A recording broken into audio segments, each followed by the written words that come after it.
Anthony Nichols died in hospital days after a firework was posted through his letterbox.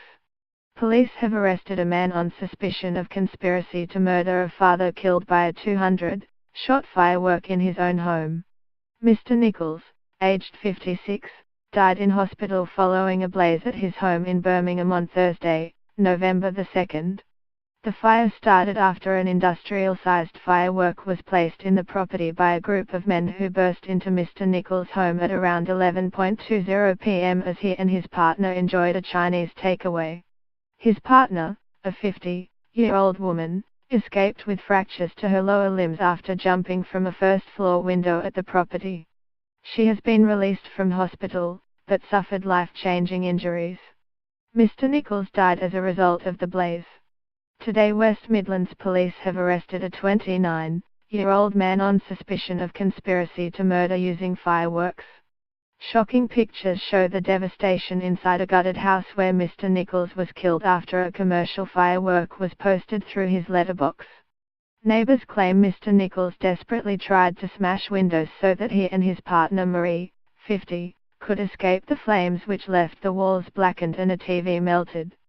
The 56-year-old was rescued by firefighters who raced to the property after receiving a 999 call at 11 p.m. last Thursday. The former hardware store worker was rushed to hospital with 60% burns and placed in an induced coma after the blaze ravaged his property. But West Midlands Police said Mr. Nichols never regained consciousness and detectives had now launched a murder inquiry.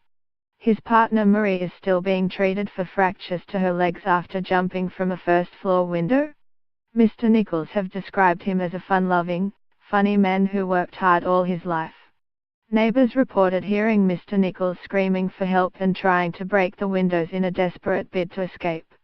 The former hardware store worker was rushed to hospital with 60% burns and placed in an induced coma after the blaze ravaged his property.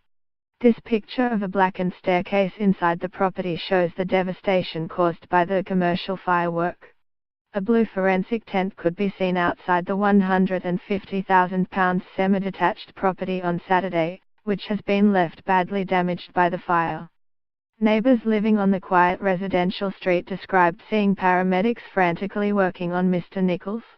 One elderly woman, who did not want to be named, said, "It's really shocking because this is usually a nice quiet area. I have been told somebody put lit fireworks through their letterbox. They were both in bed asleep and Marie jumped from the window. People were saying they could hear fireworks going off in the night and that they sounded very close. It's despicable that somebody could do such a thing." He used to work at the hardware shop over the road but gave up because of his health. Mr. Nichols' friend Janet Mahoney, 73, said, "He was a nice chap, anyone who spoke to him would say the same thing. I knew him from the shop he worked in. It really is shocking and I am so sad for Tony. I spoke to him only 3 days before the fire.